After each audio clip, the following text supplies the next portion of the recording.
চিত্রনায়ক সালমান শাহ হত্যা মামলার আসামি আশরাফুল হক ডনকে মৃত্যুদণ্ডের রায় দিয়েছেন ট্রাইব্যুনাল। এই রায়ে সন্তুষ্ট প্রসিকিউশন ও পরিবার, তবে সন্তুষ্ট নয় আসামি পক্ষ। চিত্রনায়ক সালমান শাহ হত্যা মামলায় নতুন মোড়, খলনায়ক ডনকে 2 দিনের রিমান্ড মঞ্জুর করেছে আদালত। রোববার দুপুরে বিচারক তৈয়বউদ্দিন এই আদেশ দিয়েছেন। মামলার তদন্তকারী গোয়েন্দা পুলিশের কর্মকর্তা আদালতে 7 দিনের রিমান্ড আবেদন করেন। শুনানি শেষে 2 দিনের রিমান্ড মঞ্জুর করেন আদালত। এবার ফাঁসির মঞ্চের মুখোমুখি আশরাফুল হক ডন। বন্ধু হয়েও তিনি বন্ধু সালমান শাহকে চিরতরে পৃথিবী থেকে সরিয়ে বিশ্বাসঘাতকতার পরিচয় দিয়েছেন। তবে কি ফাঁসির মঞ্চে ঝুলতে যাচ্ছেন ডন? এবার রিমান্ডে সব সত্য ফাঁস করে দিলেন ডন, আর বেরিয়ে এলো একের পর এক চাঞ্চল্যকর সব তথ্য। ফিল্মি সিন্ডিকেট অনেক জড়িত আছে। রিমান্ডের বদ্ধ ঘরে 4 দেয়ালের মাঝে যখন আইনের কড়া স্পটলাইট তার মুখের উপর পড়ছে, তখন খসে পড়েছে তার 3 দশকের পুরনো সেই কান্নার মুখোশ। ডনকে দোষী বলছেন সালমান শাহর মামা আলমগীর কুমকুম। ডন দাবি করেন যে ঘটনার দিন তিনি বগুড়াতে ছিলেন। ডন অনেকবার বলছে তার বেস্ট ফ্রেন্ড এইটা ওইটা। সে ঘটনার দিন বগুড়া ছিল, সে জানাজায় আসলো না কেন? ওই দিন নাকি হরতাল ছিল। তাকে চ্যালেঞ্জ করলাম, বাংলাদেশের ইতিহাসে শুক্রবারে কোনোদিন বাংলাদেশের ইতিহাসে হরতাল হয় নাই, সে কেন আসে নাই?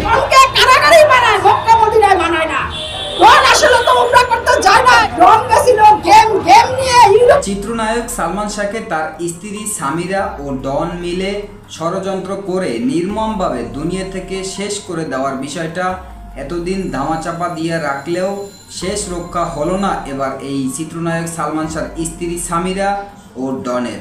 কেননা ইতিমধ্যেই সালমান শাহর ঘটনায় হাতে নাতে ধরা পড়েছে সামিরা ও ডন, এবং তাদেরকে রিমান্ডে নেওয়ার পর এই সালমান শাহকে মেরে ফেলার দায় স্বীকার করে স্বীকারোক্তি দিয়েছে, এবং তাদের মুখ থেকে একের পর এক নতুন নতুন চাঞ্চল্যকর তথ্য উঠে আসতেছে, যেই কারণেই ইতিমধ্যেই এই সালমান শাহকে মেরে ফেলার ঘটনায় এই সামিরা ও ডনের সর্বোচ্চ শাস্তি হতে যাচ্ছে ফাঁসি। দর্শক, সেই বিষয়ে দেখেছেন ভিডিওর শুরুতে কিছু শিরোনাম, এবার দেখবেন সম্পূর্ণ ভিডিও জুড়ে বিস্তারিত।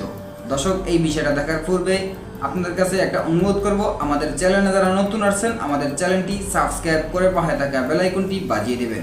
দর্শক, চলুন এবার আমরা দেখব যে এই সালমান শাহকে যে দীর্ঘ 30 বছর আগেই তার স্ত্রী ও ডন ষড়যন্ত্র করে দুনিয়া থেকে নির্মমভাবে শেষ করে দিয়েছিল, যেই অভিযোগেই তার স্ত্রী সামিরা ও ডনের সর্বোচ্চ শাস্তি হতে যাচ্ছে ফাঁসি।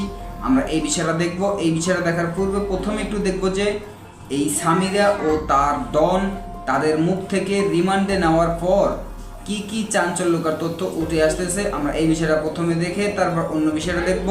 ধৈর্য ধরে একটা লাইক দিয়ে সম্পূর্ণ ভিডিও দেখতে থাকুন এবং আপনার মতামত কি আমাদের কমেন্টে লিখতে থাকুন। আমি বেডরুমেতে দৌড় দিয়া ওয়াশরুমের দিকে ঢুকে গেছে, একটা সুতা ছিল না গায়ে, কিন্তু ওর থেকে বুঝতে পারছি যে ভাইয়ের দিকে ওনার মন নেই। স্বামী স্ত্রীর যে একটা মন থাকে মিল, ওই জিনিসটা ভাবির মধ্যে পাইনি আমি। সালমান শাহের ঘাতক গ্রেফতার হওয়ার পর থেকেই নতুন করে তোলপাড় শুরু হয়েছে গোটা দেশে।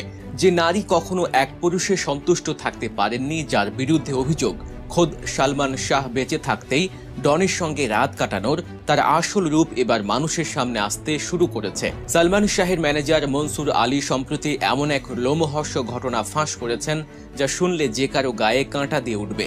নিজের বেডরুমে সম্পূর্ণ নগ্ন অবস্থায় অন্য এক পুরুষের সাথে সামিরাকে হাতে নাতে ধরে ফেলেছিলেন ম্যানেজার। কে ছিল সেই পুরুষ, কার সাথে সেদিন অপকর্মে লিপ্ত ছিলেন সামিরা, সবকিছু সচক্ষে দেখার পর কি করেছিলেন ম্যানেজার মনসুর আলী, আর এত বড় বিশ্বাসঘাতকতার কথা জানার পর সালমান শাহিবা কি পদক্ষেপ নিয়েছিলেন, এসব চাঞ্চল্যকর প্রশ্নের উত্তর নিয়ে আজ আমরা বিশ্লেষণ করব এক অজানা অধ্যায়ের। সাধারণ ভক্ত থেকে শুরু করে সালমান শাহের পরিবারের একটাই চাওয়া, সত্যিটা এবার সামনে আসুক। ঠিক এই মুহূর্তে তো ফেটেছে সালমান শাহের দীর্ঘদিনের ম্যানেজার মনসুর আলীর একটি সাক্ষাৎকার। মনসুর আলী এমন একজন মানুষ যিনি সালমান শাহের ক্যারিয়ারের একেবারে শুরু থেকে তার ব্যক্তিগত সহকারী বা পিএস হিসেবে অত্যন্ত বিশ্বস্ততার সাথে দায়িত্ব পালন করে আসছিলেন। সালমান শাহ তাকে নিজের পছন্দে এই পদে নিয়োগ দিয়েছিলেন এবং তিনিও চরম নিষ্ঠার সাথে তার কাজ করে যাচ্ছিলেন। কিন্তু তিনি সম্প্রতি যে দৃশ্য দেখার কথা বর্ণনা করেছেন তা গোটা দেশবাসীকে হতবাক করে দিয়েছে। ঘটনার গভীরে যাওয়ার আগে আমাদের একটু পেছনে ফিরে তাকাতে হবে। 1992 সালের কথা।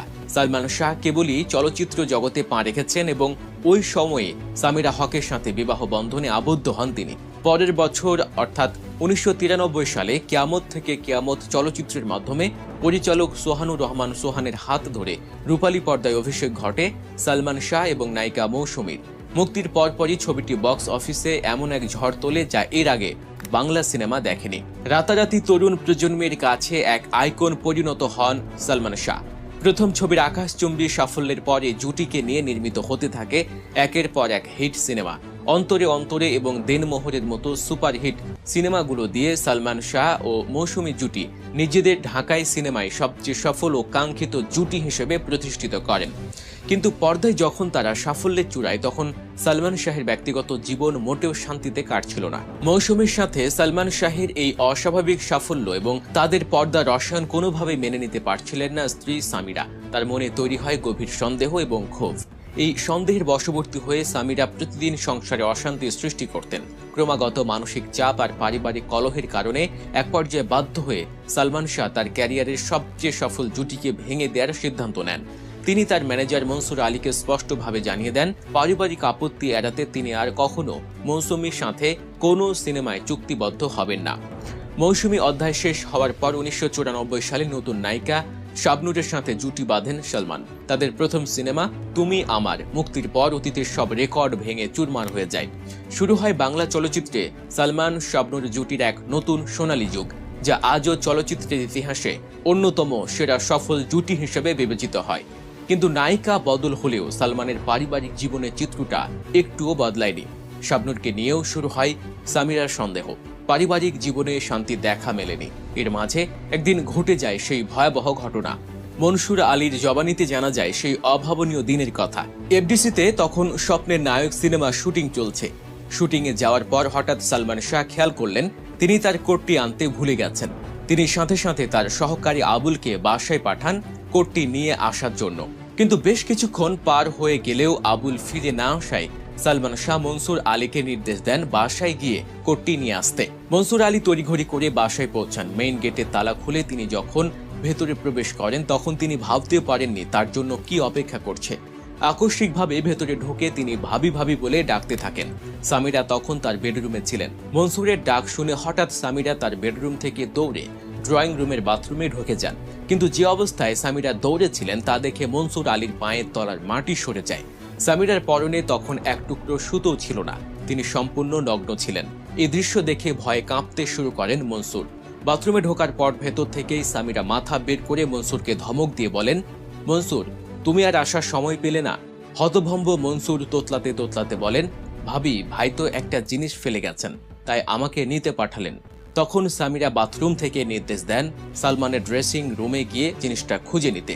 মনসুর ড্রেসিং রুমে গিয়ে ঠিকই কোটটি খুঁজে পান। এই সময়ের মধ্যেই সামিরা বাথরুমেই ড্রেস পরে মনসুরের সামনে আসেন এবং তাকে বিদায় দেন। এই ভয়ঙ্কর সত্যিটা মনসুর আলী সেদিন সালমান শাহকে জানাতে পারেননি, কারণ তিনি জানতেন এই কথা শুনলে সালমানের সংসারে যে আগুন জ্বলবে তাতে সালমানের শুটিং তো নষ্ট হবেই, তাতে সালমানের মানসিক অবস্থাও পুরোপুরি ভেঙে পড়বে। তাই তিনি চুপ ছিলেন। কিন্তু সামিরা সেদিন নগ্ন হয়ে দৌড়ে বাথরুমে কেন গেলেন? কেন তিনি তার বেডরুমে স্বাভাবিক অবস্থায় ছিলেন না?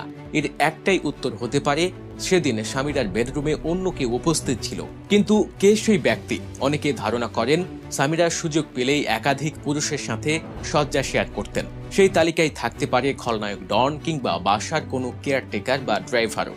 কারণ সামিরার বিরুদ্ধে এমন অভিযোগ রয়েছে যে তিনি ড্রাইভারের সাথেও অনৈতিক সম্পর্কে জড়াতেন।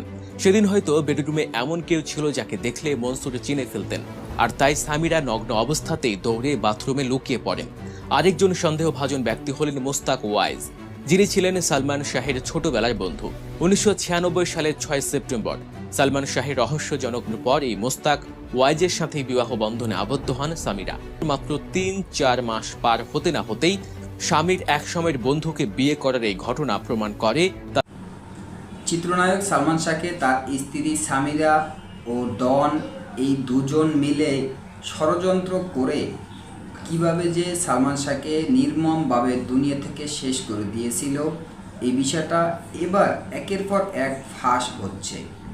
এবং এই সালমান শাহকে যে দীর্ঘ 30 বছর আগেই তার স্ত্রী ও ডন মিলে ষড়যন্ত্র করে মেরে ফেলেছিল, এই বিষয়টা এতদিন টাকা পয়সা এবং ক্ষমতা দিয়েই তারা চাপা দিয়ে রেখেছিল। তবে ইতিমধ্যেই এই বিষয়টা একের পর এক উঠে আসতেছে এবং সালমান শাহর স্ত্রী সামিরা ও ডন হাতে নাতে ধরা পড়েছে এবং তাদের সর্বোচ্চ শাস্তিও হতে যাচ্ছে। দর্শক, আজকের ভিডিও এ পর্যন্ত। নতুন কোনো ভিডিওতে কথা হবে নতুন কোনো বিষয় নিয়ে। ততক্ষণ ভালো থাকবেন, সাথে থাকবেন। আসসালামু আলাইকুম, আল্লাহ হাফেজ।